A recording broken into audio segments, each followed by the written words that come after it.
Hey everybody, Derek here to bring you a video for Sons of Anarchy final season. No longer a countdown anymore because we are officially now in the final season. Yesterday began the first episode of the final season. We have 12 episodes left of this show. We're here, folks. There's no more countdown. We are here. And it's definitely very exciting. We have a lot of great things to look forward to. And I'm going to give my review on the episode and just give some thoughts about what it might mean for the future. So, just in case you did not catch last night's episode, there will be spoilers here. So, if you did not catch it, you're waiting to get caught up. Do not watch this video yet because it is full of spoilers. Otherwise, feel free to tune in and see what I have to say. Okay. So, my overall review of it was I thought that it was very well written. I mean, I love how it started with an act of violence and ended with an act of violence, just basically personifying the rage inside of Jax that he's feeling right now. I mean, we know that he's in a very terrible place now that Tara's been killed, and just seeing him take his rage out on these people really just shows the dark place that he's now entered. It pretty much mirrors a lot of Opie back in season 2 and, since then for the most part, after he lost Donna and when he lost his father. I mean, definitely took him to some very dark places. This episode was more about getting things established rather than giving a shocking development from the last season. I mean, we had, Gemma's rape was very shocking for season 2. Season 3, you had Hale's death that was very shocking.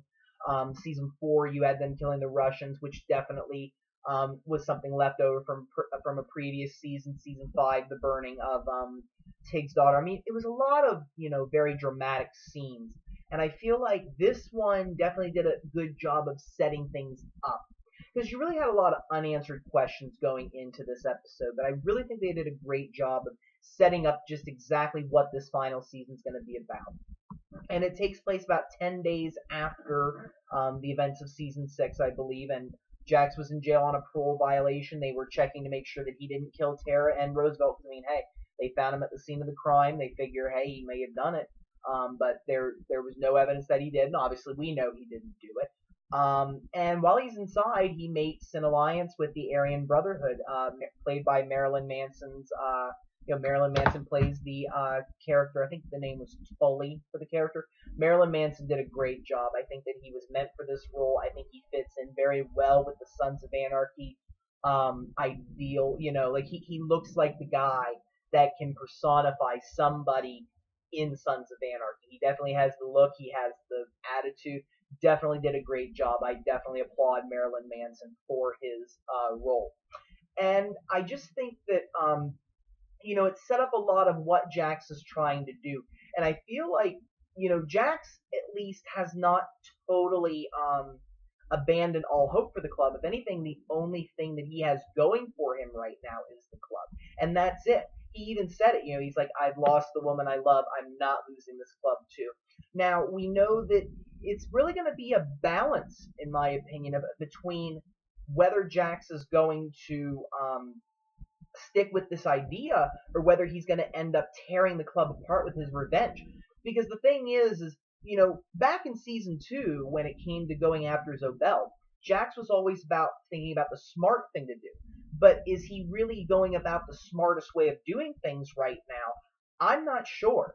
Do I feel that it was right, for him to set things up the way he did? Well, you see that he's starting to set up a potential way of working things out, because as we know from last season when we left off, the guns being given to Marx upset the balance in Oakland.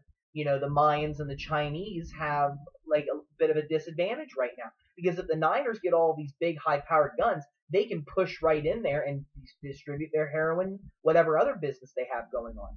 So you can understand where that lets people off at. Now, the only thing is, was Jax doing the right thing by taking out the Chinese person without letting Lynn know that? Because, see, that's the thing. Well, and I guess it'll make sense as the series goes on, because what we have here is Jax is really trying to set up peace, but on the other hand, he's also trying to get his revenge. And again, if those things don't coincide correctly, you're going to have a lot of fallout. And I can definitely see, him going after the guy that Gemma pointed out could definitely have some very bad, blowback on the club. And I just feel like Jack's doing that. You understand. I mean, he thought that that was the guy that killed Tara, and you can understand why he went about what he did. But is taking Lynn out the right move? I mean, I'm not so sure. We're just gonna have to see how that plays out in the end. So I'm very interested to see what they have going on there, but it definitely did a good job of showing how Jax is now. I mean, when he shot that guy in the apartment when they helped out the Grim Bastards, I mean, he shot the guy in the face and just shrugged his shoulder, which shows just how cold he's gotten. And you've seen this over the series. I mean, him doing very cold-blooded murders throughout the series, and just seeing that he's gotten to that stage mirrors so much of how Clay was. And you really see like the various influences affecting him. He's taking on more of Clay's persona when he's doing acts like that. Whether he's lost his total image for the club, we're not sure, because we know that there's a scene from one of the promos where he's talking to Uncle Jury, and he basically says, "I don't have a vision anymore." And the thing is, well, if he doesn't have a vision anymore, then why is he still setting up all of these things like the Redwood, the porn studio, the Diosa? Why is he still setting these things up? And I feel like in the end, what we will see is, again, maybe it's more of a combat between these two things. But Jax is definitely in a dark place right now, and we definitely need to see what's going to happen there. And it's just going to be something that develops throughout the season. I mean, we don't know necessarily where the season is going to go the whole way. We have an idea of the next few episodes now, but we don't know the long-term game. And I think that a lot of things are going to happen in between just what happened in last night's episode and the end, for sure. So, a couple of other things that happened. A big thing with Juice. Juice is now on the run. He's basically not a part of the club anymore, it seems. And my assumption for that is that he told Nero that he was responsible for killing Darvany on Jax's orders, which that was supposed to be secret. And Nero found out, and he's obviously very ticked because Darvany was a very close friend. And you saw Jax, kiss Juice at the end of the sixth season, said, "You betrayed me." Juice knows he's in, a creek without a paddle. And he's in hiding, because if the club gets a hold of him, they're basically going to kill him. And he's been hiding out at Wendy's, but Wendy comes back. So at this point, Juice is, in a very bad place. And we've seen Juice have these, difficulties throughout the past 3 seasons of, him ratting on the club and then trying to earn his way back, but then also realizing that he's not cut out for a lot of the things that the club has to do. I mean, characters like Tig and even Jax now can kill somebody and just, it's part of business. Juice doesn't have the heart for that, which is not a bad thing, but in regards to the club, it's just not something that can work together. And that's something that Juice has realized, but it's too late at this point for, going back to any kind of normalcy for him. He's really going to have a challenge of trying to stay alive.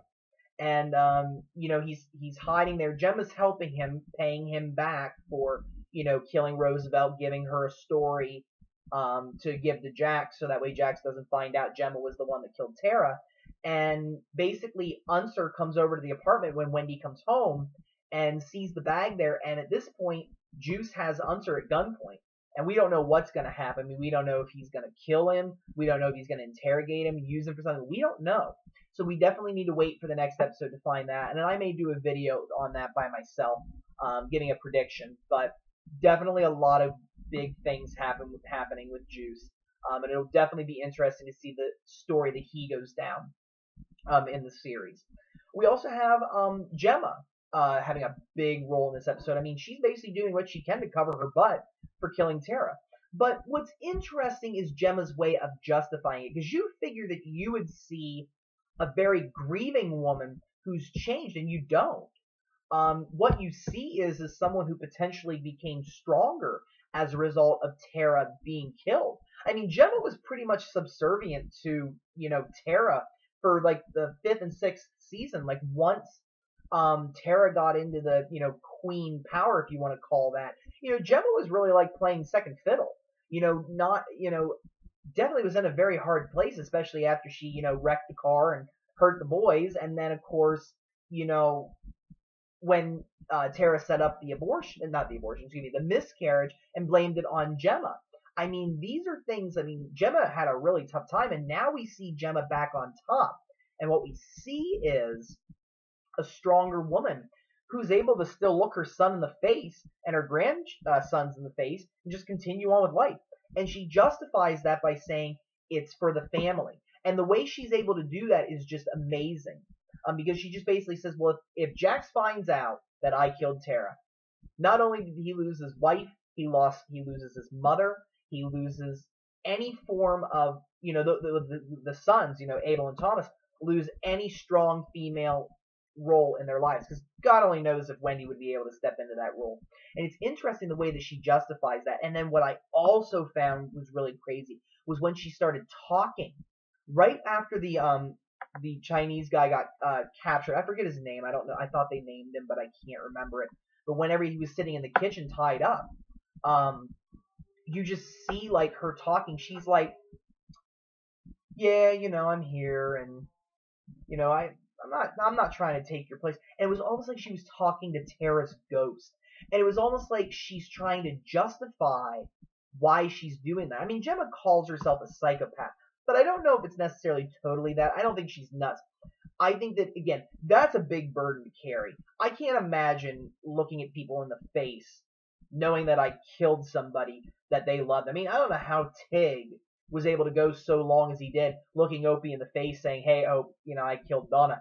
I don't know how they were able to do that. It takes a lot of guts to be able to do that. I mean, as bad as it is, it takes a lot to be able to do something like that. And perhaps we'll see a little bit of Gemma trying to, rationalize it and try to find a reason to continue after this. Because that's going to be very hard for Gemma to be able to do that. And I'm very interested to see where they go with that story. But in order to make sure that she didn't get targeted, she blamed one of Lynn's men for doing it. So now we have Jax, brutally killing this guy. And I thought that it was such an interesting, like they used Bohemian Rhapsody for the song, and it was just so appropriate for the moment. I love that. It was such a haunting rendition of that song. Very good choice by Kurt Sutter. A couple of other things that we have going on here. You have Nero, who's really taking more of an active role in trying to position himself between these two sides. Because what you have right now is basically there's a war that could be brewing between the Mayans and the Chinese and the Suns and Niners. And people are basically going to fall in one way or the other. And you have a lot of different groups coming into play here. Like the Suns basically are tying in the Aryan Brotherhood. That's why Jax beat up that guy at the beginning. You have them solidifying with the Italians. They talked about how Happy killed one of the people in a family dispute, so the Cthulhu's on his side. And then you have the Grim Bastards also on their side. They patched up that season 5 when they killed Tio's cousin who killed Opie. They seem to have patched that over. Things are doing a lot better. And they were helping them in that episode trying to find somebody who ran down several of their members in a car.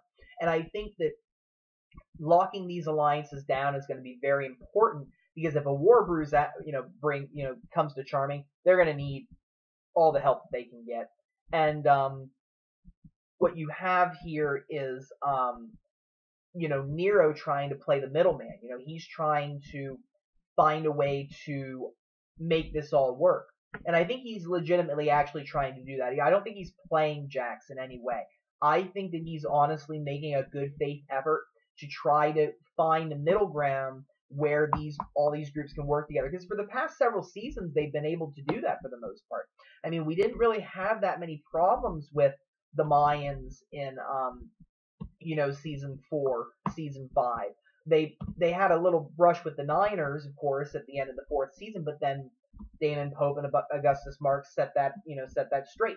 They've pretty much been able to go these past few seasons without having a lot of problems, and then you get to see the end of season 6 where you really have a problem. And again, I think that Nero is really trying to play the middleman. I think he's really trying to get the best agreement for both. But the thing is what's going to happen if they can't come up with an agreement and it's all out war? Who does Nero side with? Because he's back with Gemma. They're basically, they rekindle their relationship a little bit, but who does he side with? Does he side with his color? I mean, does he side with the Mayans and his Bizlats? Because basically, it is unfortunately a racial war at this point. You have, and that's just how these gangs are set up. They are set up by race. That's just the way that they were set up, and it's basically a conflict. Does Nero side with his race, the Bizlats and the Mayans, and help them, or does he help the people that he has personal connections with, the Sons and Gemma? And I think it's really going to be a challenge for him, and it may end up being the thing that gets him killed. We don't know yet. And again, a lot of things need to play out, but I definitely think that they've set up a lot of great storylines for this season. Definitely want to give a lot of credit to Kurt Sutter for writing a very good episode. I really think that it was very good. May not have been as action-packed as other season finales, but I really think that they did a great job of setting up a story that you can have a starting point, and it's really going to just play out at this point. And we're going to see a lot of developments come from the events that happen in this first episode. I really do, because obviously the guy that Jax killed, that's not going to go unanswered for. It's pretty clear that they are basically establishing a war against the Chinese at this point, since Gemma did blame them for it. And I have no doubt that based on the promo, they're going right after the Chinese. So I think that we're definitely going to see what's going to happen as a result of that. And it could have very bad consequences for Jax and the Sons. We'll have to wait and see. But I'm going to bring this video to a close. And again, I want to thank everybody who's been watching the videos. I want to thank everybody that subscribed. It really means a lot. I have a lot of video ideas coming up for this upcoming final season. And if you have any video topics that you have, please let me know. I am very happy to try to come up with video topics. But if there's something that you want to see, if there's a question you have, a prediction, or something from a past season that you want me to bring up, don't be afraid to ask. I have a lot of knowledge on Sons of Anarchy that I would love to share with people. So thank you, everybody, and I really hope you have a wonderful evening. Thank you.